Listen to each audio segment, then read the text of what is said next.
tare ture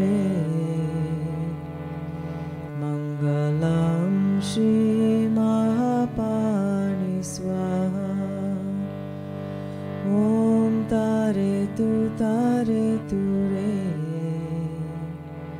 Mangalam Shri Mahapani Swaha. Hello, and a very warm welcome to everyone.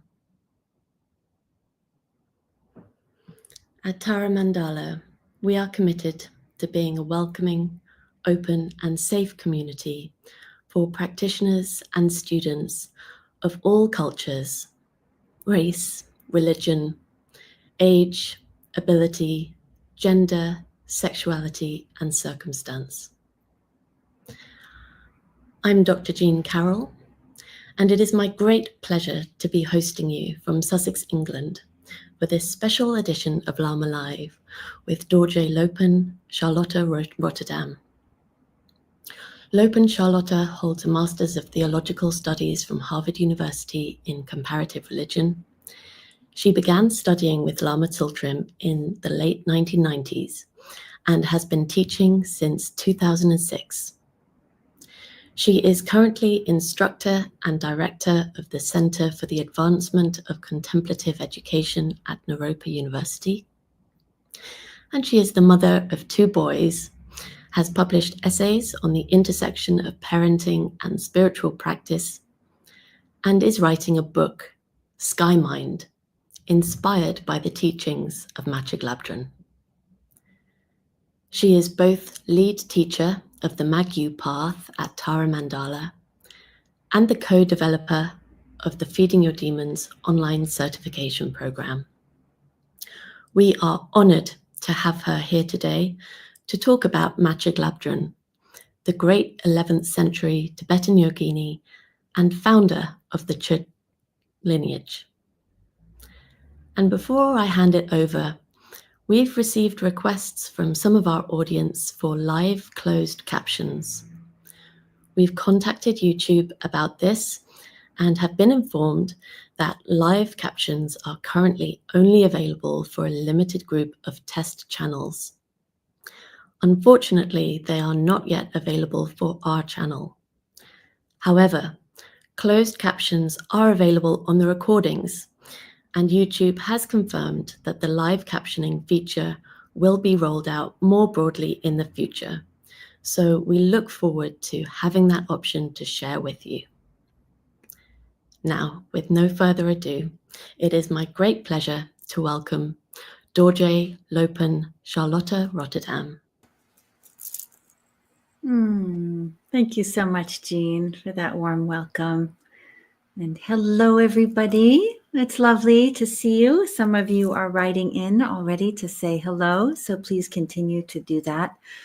It's always wonderful to know where we are joining in from and feel that web of connectedness over our beautiful earth. So let's begin by connecting with our motivation for being here together today, raising Bodhicitta, the awakened heart, mind, and settling for a moment in our own body, in your own place and space, connecting with your heart, noticing where perhaps it feels tender today, where it feels strong,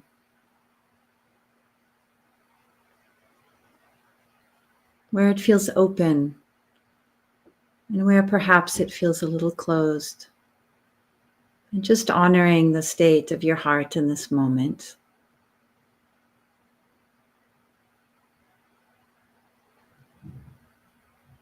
And from here, we can raise our motivation that our time together today may be of benefit to ourselves and ultimately to all beings.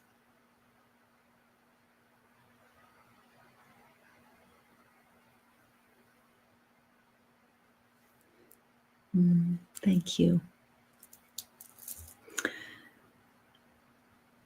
So, as Jean mentioned, what I wanted to share with you today was a bit of a journey, take us all on a little journey through Machig Labdrön's life, which is a very beautiful life with many teachings, sort of gems of teachings, gems of insights, gems of wisdom, and even I would say of living questions that can be relevant for us in our own lives and in our own life of practice.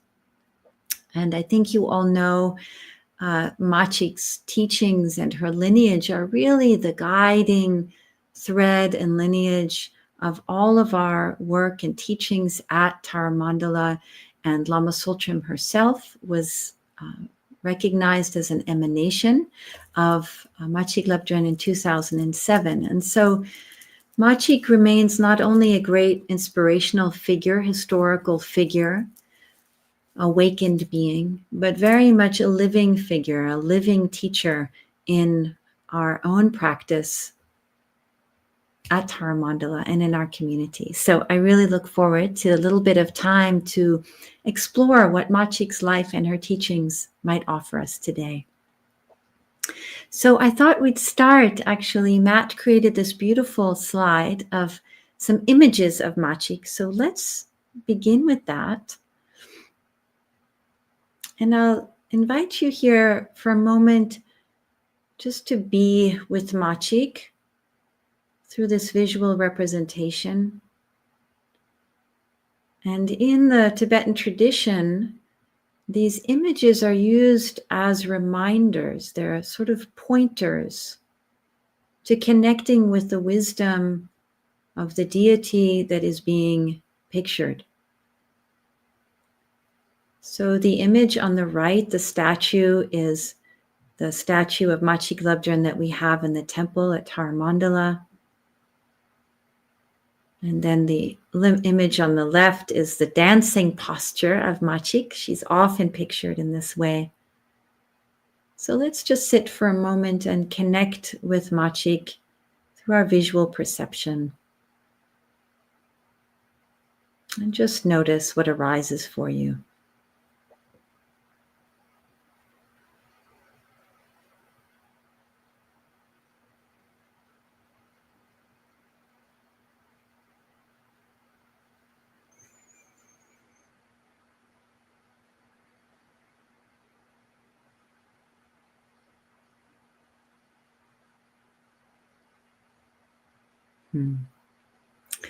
Thank you.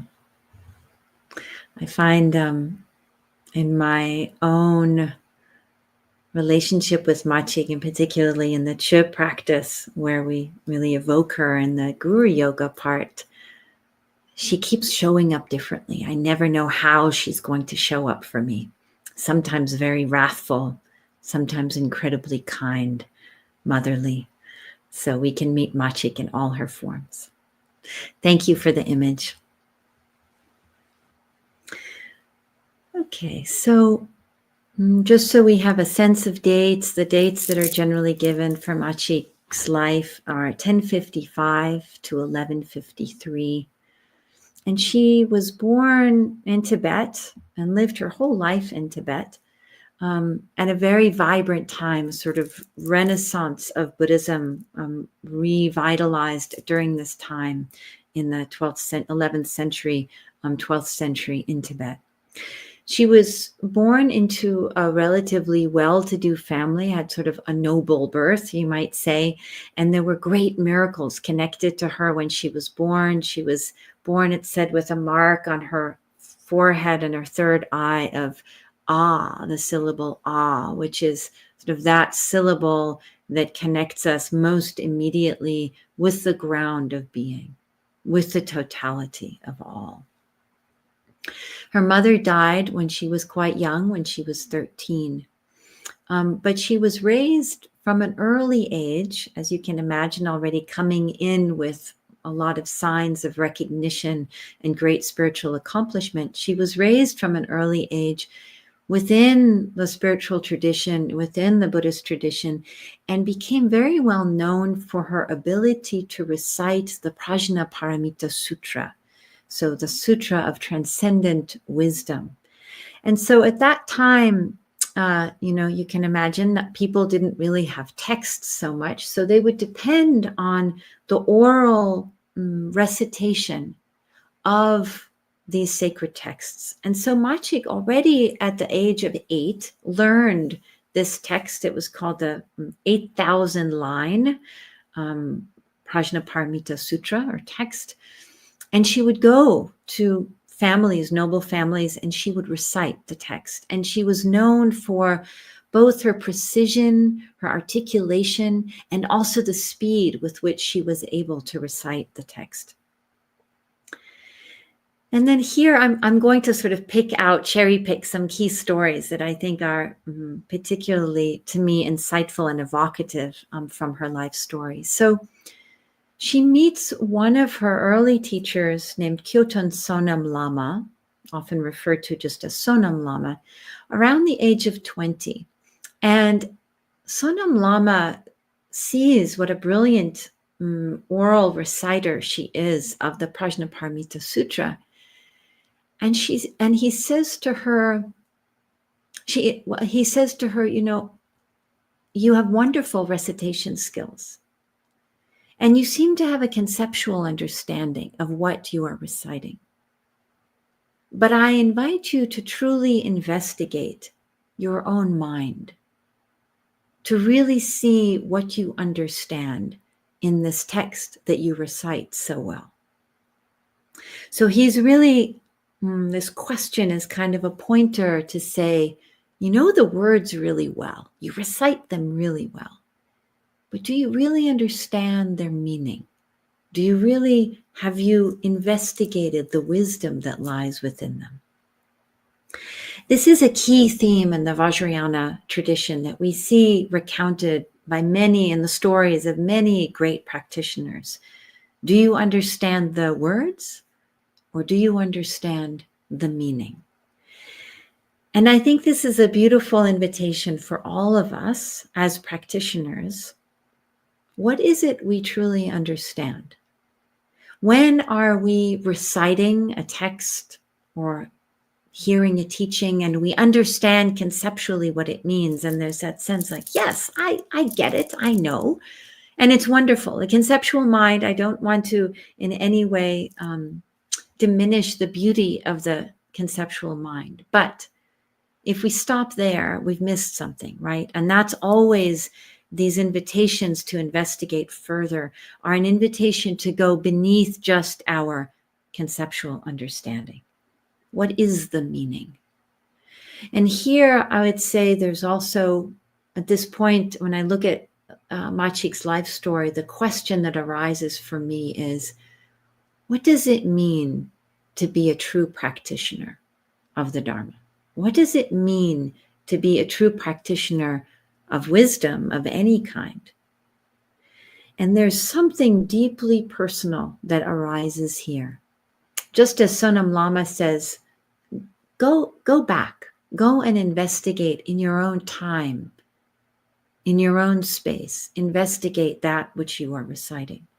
And so this question, what does it mean to be a true practitioner, is a very personal, it's a very intimate question that really we can only work with and come to an understanding of within the context of our own practice. Am I just doing this practice the way I've been told? Am I doing it the way I've done it a million times? Am I just reciting because here it is on the page in front of me? Or is something really moving in me? Is something really waking up? And the invitation in meditation practice, all meditation practices, what is the nature of my own mind? What is the nature of awareness? And no one can ultimately tell us that. We can get pointers, but the question is always, what is your experience? What is my experience? And so here I want to read to you some words from Machig, from her own teachings. And as Jean said in the lovely introduction, my husband Peter and I have been busy with a book called Sky Mind, The Radical Path of Open Awareness. And it draws on the teachings of Machig Labdrön and bringing them really into a modern context and how we can really take them to heart and live them in our everyday life. And it's a very exciting day, just on a personal note, because once our time is finished, I'm going to go and finish with Peter the very final rounds of edits. And tomorrow we send it back to our editor. And she said, this is the time to make big changes. And after this, it goes into copy editing and so forth. So whatever good wishes you can send will be most heartily, warmly accepted. But I was just finishing the conclusion, and I included these words from Machig there. And it relates to what I was talking about this question of what does it mean to really understand the meaning, and what does it mean to be a true practitioner, and that sort of intimacy with that question ourselves. So here's what Machig says. This is from a piece of hers called Another Bundle. She says, to be wise in words is not to be wise. To be wise in meaning is to be wise. Your own awareness dawns while thinking of the meaning. Meaning is the realm of unborn emptiness. Words are a method to point to that itself. Rest in the meaning, noble child. Practice, noble child. So, right, what she's pointing to here, to be wise in meaning is to be wise. Right, so words are pointing to something, but that which they are pointing to is your own experience of the nature of mind, of your own awareness, which is the nature of primordial awareness. And so what is this when she says rest in the meaning? And again, if you're anything like me, or if your mind is anything like my mind, there's a kind of searching quality. My mind wants to say, oh, what's the meaning I'm supposed to rest in? What is that meaning? And I go looking for it. And she says, no, rest. Rest in the meaning, noble child. And what's being pointed to here, is that the fundamental way to meet the nature of our mind, to meet our true nature, to meet the ground of being, is to rest. Is to rest. It's the most phenomenal pointer that I've received ever, is to rest. And this is what Machig says again and again, that we are actually already in our true nature, in our full nature. We are already of the ground of being that holds all. How do we come to know that? How do we come to experience that? Do we go out searching more? Do we figure it out? Do we think about it more? No, we rest more. Rest, noble child, right? So beautiful, noble child, meaning you are already noble from birth. You are already noble as you are. And here, that sense of the child of the great mother, the ground of being. And we can rest in that nobility. We can rest in that ground of being. So let's actually right now, because I've been saying a lot of words, let's take a moment. And I invite you to take your eyes away from the screen. And notice, what does it mean to rest in this moment? Just as you are.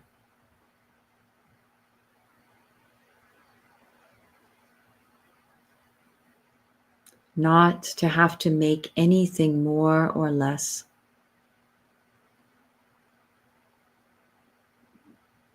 Simply rest as you are.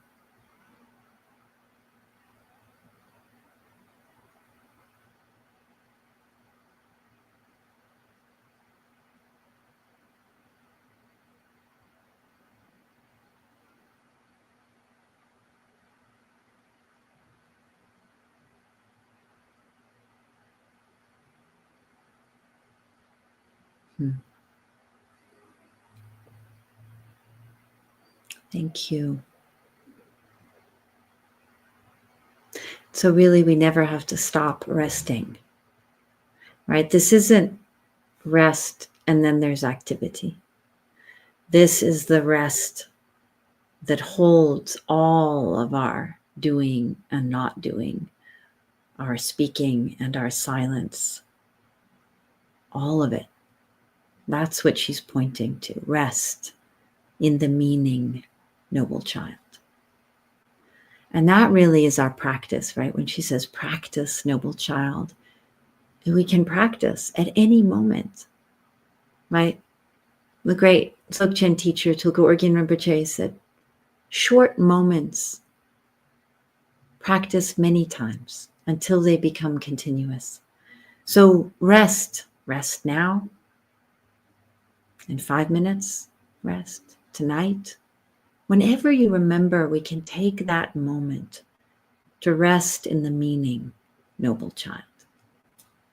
I think that's her invitation. So coming back to Machig's story, right? This was Sonam Lama's invitation, because the Prajnaparamita Sutra is all about really what is ultimate wisdom?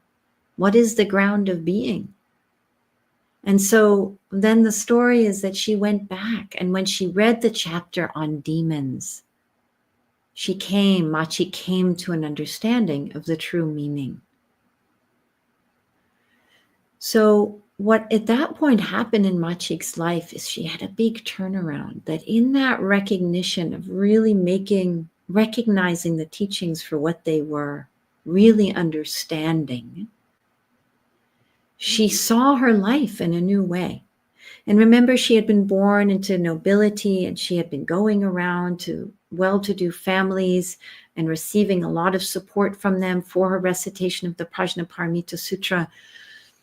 So she was sort of living in what you might call high society, right? She had beautiful clothes, she ate good food, she was in, with the elite, so to speak. And she realized that there was something not quite right in that for her, where she was at that point in her life. And she gave up everything. She gave away her clothes. She stopped moving in high circles. She stopped eating the good food that had always been available to her. She went and she wore beggar's clothes. She stayed with the lepers. She went and she slept out wherever she could, on the streets, in the wilderness. She ate whatever she came across. So, right, this is a massive upheaval in her life. And so this, again, to me is a massive sort of a moment, right? A moment of what is it to let go of everything and meet life in the raw, right? Because she gave up all the comforts, and there she is, really meeting life in all of its rawness and intensity, and most likely, right, fear-evoking experiences and places and encounters. And so what is it to meet our life, our everyday, without the buffer of our comforts? And I'm saying this not so much like, okay, now give up everything you've built your life around. I mean, it could mean that, but I think there can be a more subtle, a metaphoric meaning here too, which is, in a way, where do we meet the world and our experience with a layer of distancing or comfort, or I kind of know that, or I don't really want to deal with this ugly part of my experience or the world, so I'm just going to turn over here. Right? What would it mean to take away that buffer, that shielding, that lens, that filter of perception, and really be with life and our experience raw, open, totally present, radically authentic? And this includes like our own personal experience and what's happening in the world around us. And so here I want to bring in another teaching of Machig's. These are all from writing source texts that were translated by Lama Sarah Harding and that are in this beautiful book called Che, The Sacred Teachings on Severance. And so some of these texts are these original source texts of Machig's, and so that's where I'm drawing these quotes from. Okay, so here's another teaching by Machig that refers, I think, to this raw encounter with reality. Let's call it that. She says, carry the load of appearing conditions. If you don't carry the load of all phenomena, the remedy of peace and happiness can't liberate you. Carry the load of appearing conditions. If you don't carry the load of all phenomena, the remedy of peace and happiness can't liberate you. So I think what she's pointing to here, right, to carry the load of appearing conditions is turn towards that which you might otherwise turn away from. Be willing to be with that which is arising, however fear-evoking, however intense, however threatening that might be. Be willing to be with everything as it is, as you are experiencing it. It's an invitation to be with again, I come back to that raw nature of our experience in every moment, right? And what we turn towards, those appearing conditions, right? It might be seemingly outside of ourselves in the world, but often it's also within, right? What is that fear I want to turn away from? What is that appearing condition of tenderness, of loneliness, of sadness, of brokenheartedness? Can we turn towards that? Can we meet whatever is arising in our own heart and mind? Can we meet it fully? And this is really a profound practice of compassion, right? To say, yes, I will turn towards the ugly within myself and within you. I will turn towards that which breaks my heart within myself and within you. It's a profound invitation to meet the entirety of our world. And that is an immense seed of compassion, right? That is the very ground of compassion, because compassion doesn't choose what to love, what to turn towards, what to take care of. Compassion says, no, I'm willing to love everything. I'm willing to care for everything. I'm willing to be with everything. So this carrying the load of appearing conditions, I think this is the kind of radical implication of resting in the nature of mind. You know, I think sometimes there's a misunderstanding that somehow that resting that we just glimpsed a moment before is some sort of evasion or escape, exit from reality, but it's not. It's the entranceway, it's the portal, it's the ground, right? If we're going to rest in the ground of being, it means we are resting with all things,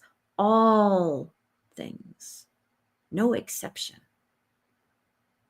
The load of all phenomena, she says, right? Whatever appears. And here her, right, the last line of this particular verse, the remedy of peace and happiness can't liberate you if you don't carry it all, right? How radical is this, that our spiritual practice is not about escaping into some peace and happiness, right? That's the marketing campaign of mindfulness. That's the marketing campaign. But when you really sit down, it's opening our heart and our mind to everything. To me, in this time in our world right now, this is a particularly poignant invitation. And I think we need to be careful not to say, oh my goodness, I can't do this all the time, so I'm not good. No, it's an ongoing question. Can I meet all appearing phenomena? Can I meet whatever the conditions are that are arising? right? We keep just reminding ourselves, this is the practice of a lifetime, not something we accomplish and check off a list. And I want to point to one more thing that I think is that's inherent in these teachings. So those of you who spent a little bit of time with me will remember I often use these two metaphors in contemplating this verse of Machig's. How do we carry the load? And of course, initially, right, if you think of carrying the load, I think of putting something heavy on my back, right? Heavy load. And when I was first reflecting on this verse years ago, I was reminded of this statue in New York City. I grew up in Manhattan, and Midtown, I think it's near the Rockefeller Center, there's a statue of Atlas, right? The Greek god Atlas. And he's massive, right? This statue in metal. And he's, of course, Atlas, right? He's got these massive arms and massive shoulders and massive legs. And he's carrying the world literally on his shoulders, right? So he has the world on his shoulders and he's carrying it. And you can see that even though he's so strong, he is so burdened by the weight of the world, right? And so he's in this posture of carrying the world on his shoulders. And I have the feeling if we were sitting and having a cup of tea right now, I imagine that some of us would be nodding our heads and saying, sometimes I feel like holding the world, holding all appearing conditions feels like I'm carrying the world on my shoulders. And I feel the weight and the burden of it. And I feel weighted down. I feel perhaps sunken down into the ground by this weight of the world on my shoulders. Okay, that's one metaphor. Here's a very different metaphor that comes out of the Prajnaparamita. So Prajnaparamita, remember these sutras, this text that Machig would recite. Prajna, by the way, means wisdom. Paramita means transcendent. Literally, it means across the other shore. So transcendent wisdom. And this transcendent wisdom, this absolute wisdom, also came to be represented as the Great Mother, the deity Prajnaparamita, who represents the Great Mother. And she's connected also with the element of space, or she's likened to be, let's say, like space. So think about space. And let's right now think of it literally. Space. Right? The space of my room holds me and the plant and my computer, and there's also my tea down here, and there's that, right? There's all kinds of stuff in this space. And then I think about the space outside, and it holds the trees and the mountain. And then I think about the vastness of space, which holds all the planets, all the stars, all the galaxies. It's vast. It holds everything. Space holds everything, from the tiniest little crumb of bread to the most distant galaxy. But how does space hold everything? Is it burdened? Is space burdened by that which it holds? Is it weighted down? No. Space is open, spacious, unending. Yes, Dharmakaya. Everything. And this is Prajnaparamita, the Great Mother, holds everything in vast embrace. So, right, we can go from here, right, carrying the load of Atlas to the vast embrace, the vast, spacious, unending embrace of Prajnaparamita.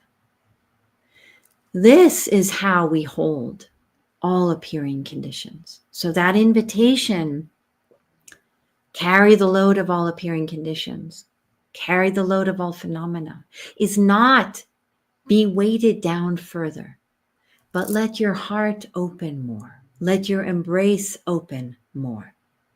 How do we practice that? We rest in the ground of being. We rest as Prajnaparamita. We rest in that spaciousness of our true nature, which is vast beyond belief, can hold everything. And that is how we meet everything. That is how we hold everything. So again, let's take a moment,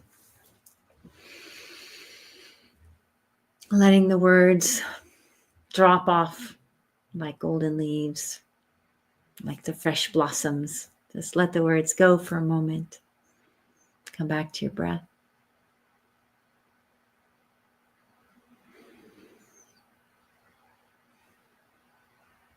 And notice, what are the appearing conditions in your life right now?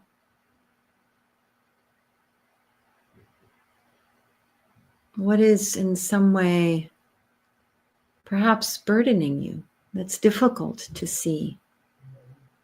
That's something perhaps you've turned away from or that feels difficult.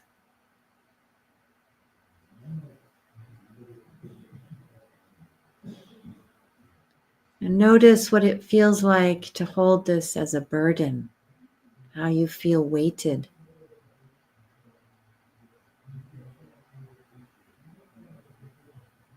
How you feel weighted down, maybe directly in your heart, in your body.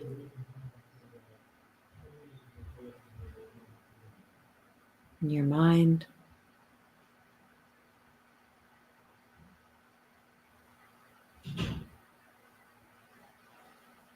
Notice how perhaps you're carrying this like Atlas.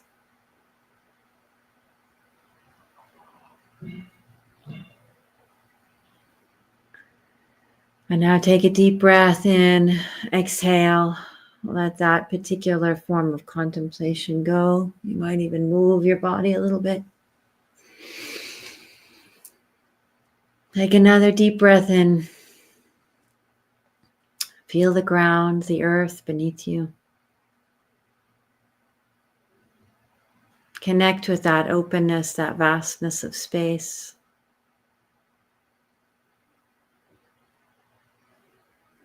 And connect with your own heart.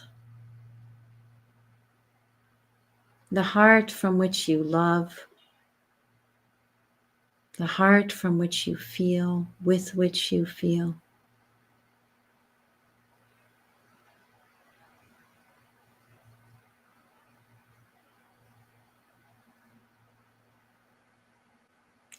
And let yourself embrace this challenge, this thing you're worried about or concerned about.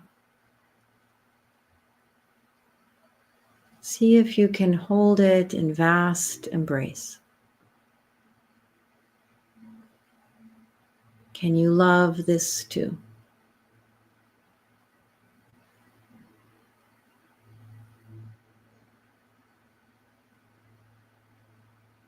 It is simply held in the openness of space itself. It doesn't have to be carried.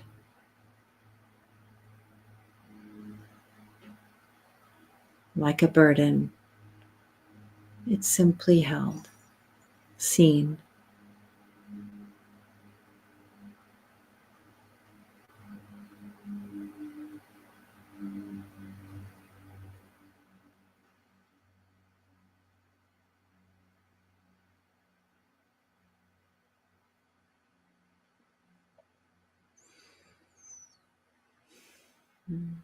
Thank you.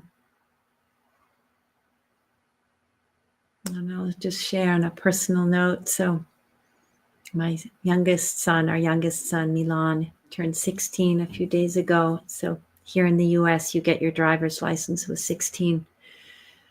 So he's driving, and I can feel the weight of my worry, of my mother's worry about him out on the roads. And it can feel so tight and so heavy. And so what happens as I just in this short contemplation, right?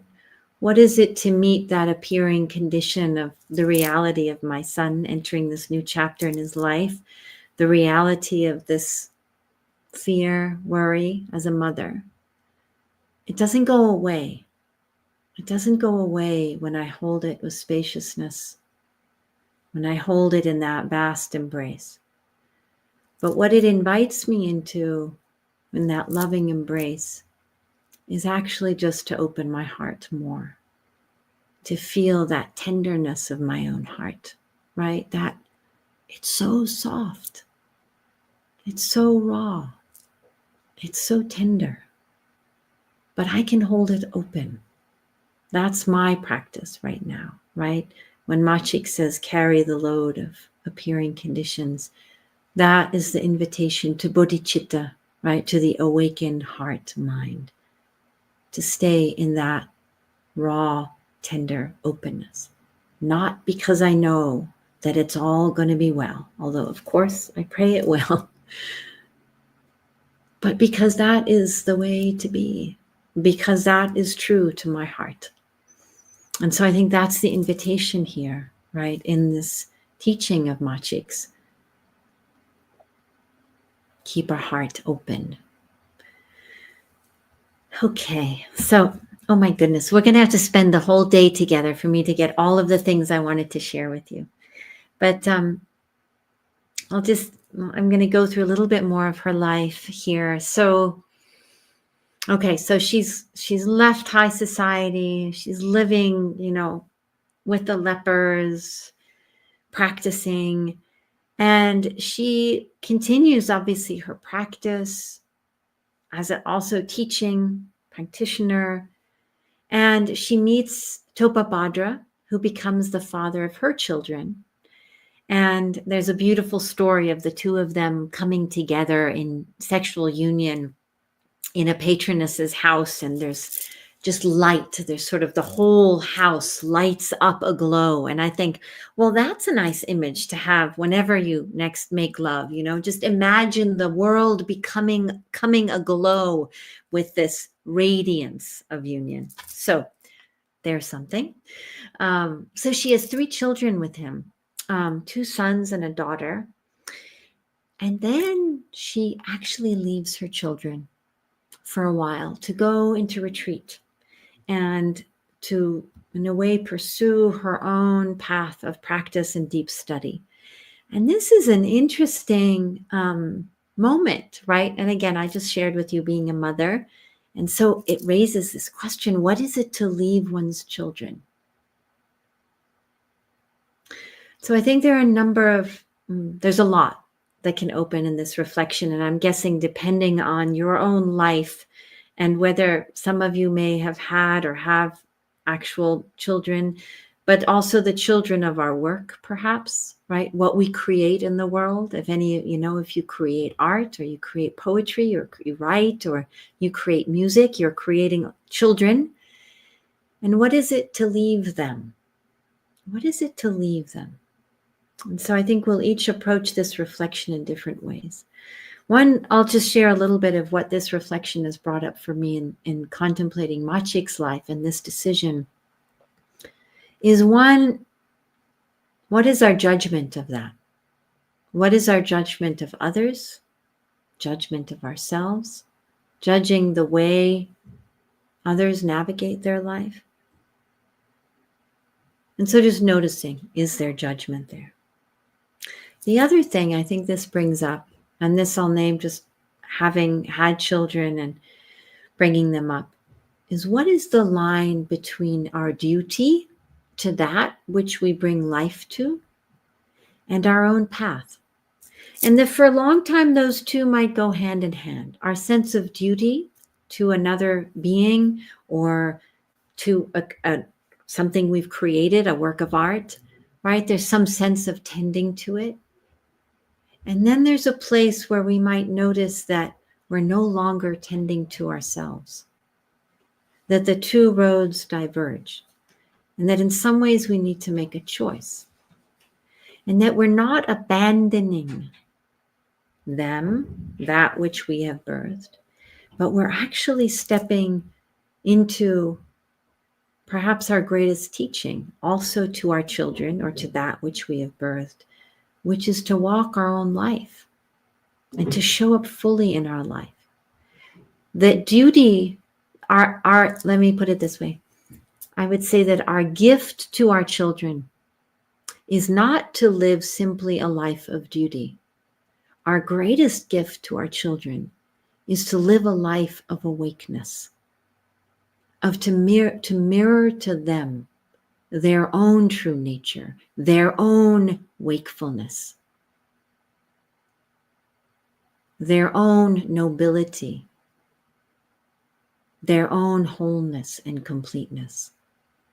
And so when our duty takes away the way we show up in the world and to them, then our duty is getting in the way. These are very delicate questions. And again, many cups of tea, much conversation.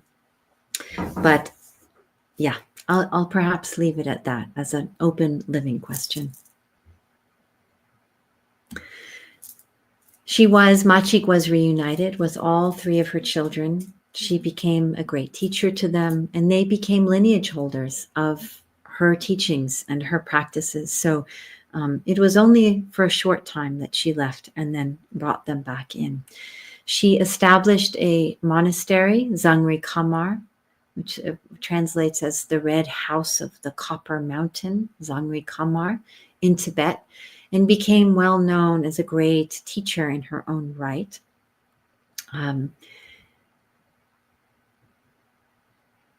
There's a wonderful story of her encounter with Tara. I'm not going to tell it now, but you can reread the story of Machig's in Lama Tsultrim's book, Women of Wisdom. And there's a wonderful encounter with Tara where Tara really calls her to take her seat. Do not be so timid, says Tara. Do not be so timid. And I think this invitation, just like Machig's initial invitation to rest, noble child, is Tara's invitation to rest in that fullness, in that wakefulness of our being. And again, I think in our world today, we can perhaps feel very disempowered. We can feel like we don't have control. Things are just happening. And Tara is saying to Machig, Yogini, do not be so timid. Take your seat. Is this wonderful invitation actually for all of us to take our seat. And how do we show up? How do we meet our world? And that we are empowered. We are empowered in taking our seat. And that's Tara's real lesson and invitation to Machig. So the word of Machig's teachings and growing fame came to the ears of the Indian scholars in India, and they said, who's this woman, in Tibet no less, that's coming up with these dharmic teachings? Is she the real deal? We have to go test her. And, before that, and really up until Machig, all of Buddhist teachings and practices had come out of India. It was really the motherland of Buddhism. And Machig and her lineage of teachings of Che are the first teachings in the Buddhist tradition that came not out of India, but out of another country, out of Tibet, and by a woman no less. So they went, these Indian pundits or scholars came, and they fast walked, a special form of moving very quickly. And there was this great debate. And it said thousands and thousands of Machig students came, and there was a great debate in which they questioned her. And of course, Machig prevailed because she was able to talk about her past life as an Indian monk and practitioner, and his body was found in the place where he had died in India. And really the profundity of her teachings and her knowledge and her wisdom, her true wisdom, shone through in that debate.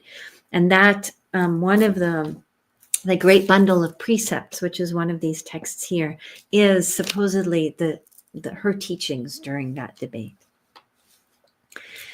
So this practice, this lineage of Machigs is really what we hold at Tara Mandala. It is the mother lineage.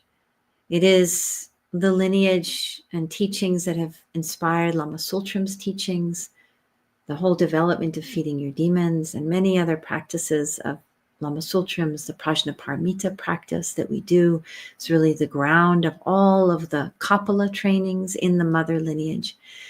And I feel like we live in a very special time right now at Tara Mandala with Lama Tsultrim to hold Machig's lineage alive right now in the world, where it is so needed and it is so special.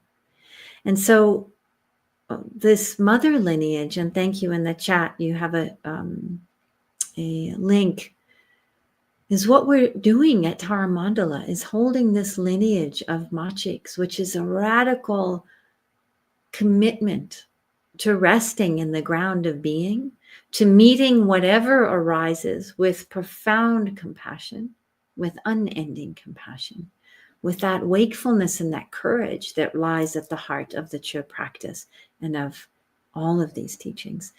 And so I'll just take a moment here to really invite you to consider joining the Magyu lineage, because we have a beautiful Sangha of practitioners.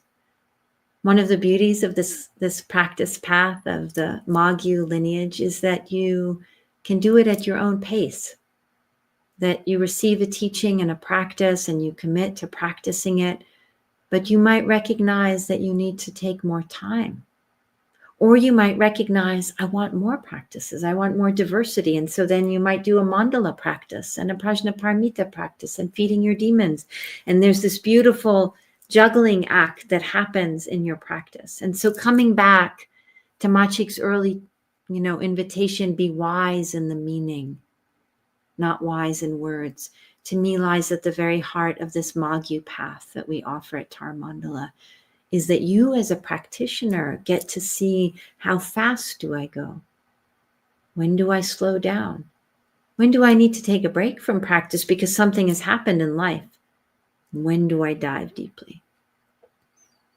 And so that invitation to really meet your practice authentically lies right at the heart of Magyu. So I want to invite you all from the bottom of my heart to consider joining us in Magyu on this path in your own time and in your own way. And certainly reach out if you have questions. Okay, I want to tell you a few more things, but I'd like to close just this particular part with a short contemplation. So again, let the words go for a moment. Take a deep breath. Release the words, the thinking. Feel your ground.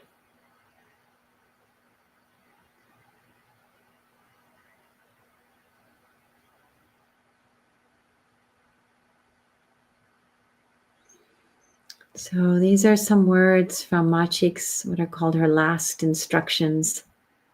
So traditionally, the great teachers offer final words of wisdom.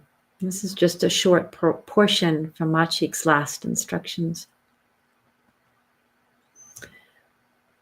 So I invite you to raise your gaze. Just let it be open, gazing out at the horizon, even though the horizon for you might be a window or a wall. Just feel the openness of your gaze.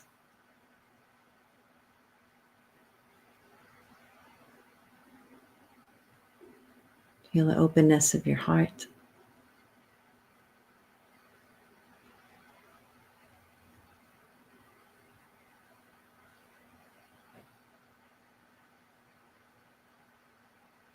Mind itself has no support, has no object. Let it rest in its natural expanse without any fabrication.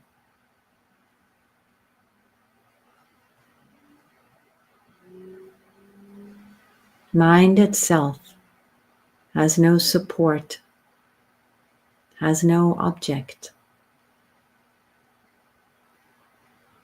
Let it rest in its natural expanse without fabrication.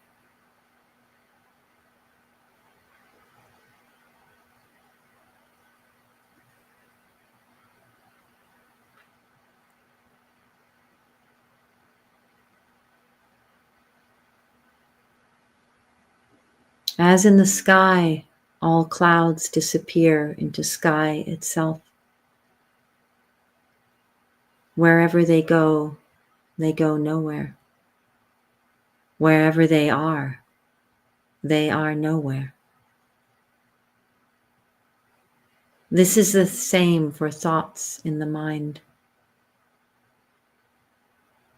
When mind looks at mind, the waves of conceptual thought disappear.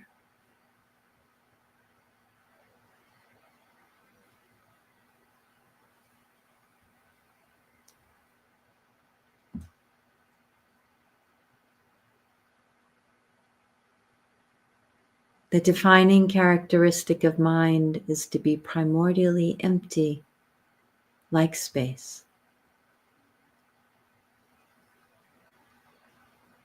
The defining characteristic of mind is to be primordially empty, like space.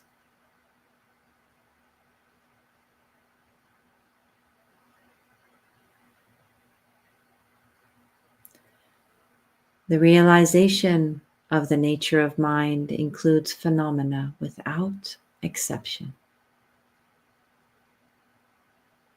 The realization of the nature of mind includes phenomena without exception.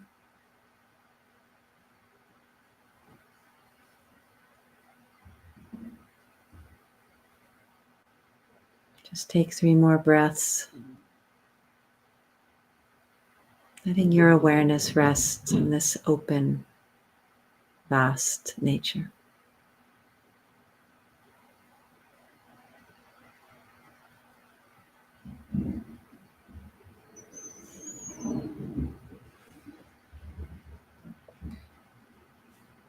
Thank you. So I have one more invitation, which is this work that my husband and I have been doing called Sky Mind. And I hope you understand the meaning there, right? That spaciousness of mind, of awareness of our true nature that holds everything without exception. Our retreats are called Sky Mind retreats, and we look into Machig's teachings much in the way as I did in this little bit of time here, contemplating them, sitting with them, seeing what our own relationship to them are, to these teachings are in our own life and how we can apply them. So we have I'm very excited, beautiful retreat, Sky Mind retreat called Sacred Land, Sacred View, happening up at Hollyhock Retreat Center in Canada, on the west coast of Canada, on Cortes Island. It's up in those beautiful islands in the Pacific where you have the ocean. The island itself is deep forests. There's this vast sky, and on the mainland, of British Columbia, you see the snow-capped mountains, and it's one of the most stunning places. And so we'll be holding a Sky Mind retreat there, May 30th through June 4th, and working with Machig's teachings, integration with elements practices outside, so we can really embody these.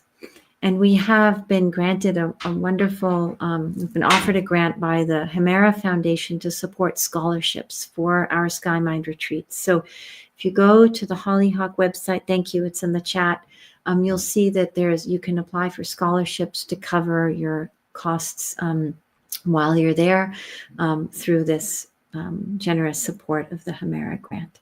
So please come join us. And then we can spend not just a day together, we can spend a few days together. Okay, so let's, what I'd like to do is close with a dedication of merit, and then I would like to invite us all to sing Lama Tsultrim's long life prayer and holding her in our hearts and minds for her long life and her health. Well, let's begin by dedicating the merit.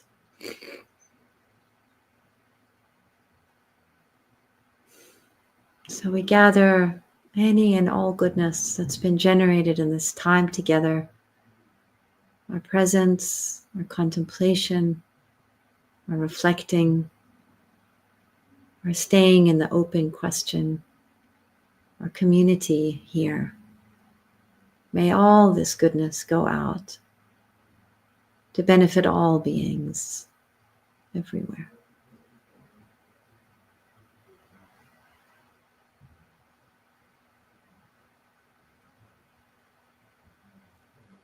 Thank you.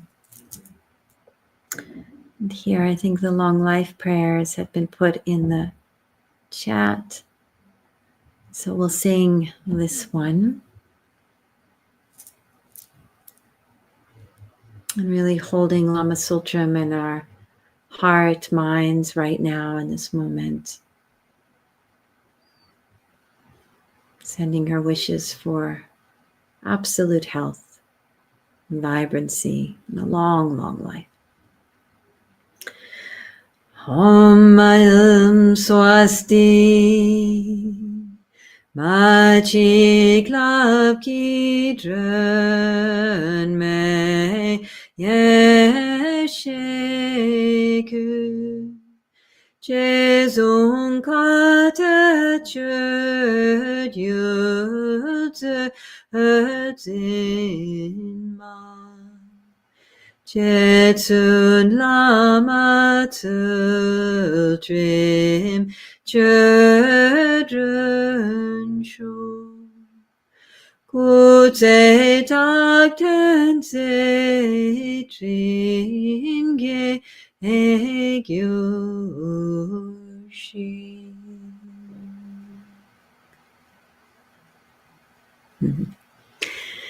Thank you all so much for joining. Wishing you a beautiful rest of your day, beautiful evening. Thank you to Jean and Pawa Dorje for holding us so beautifully. Much, much love to all.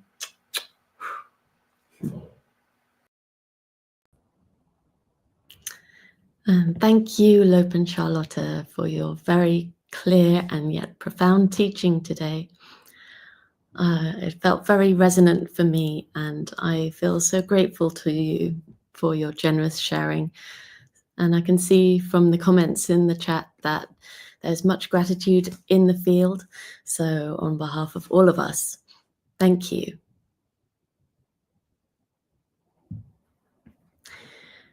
And thank you at home for your participation and support.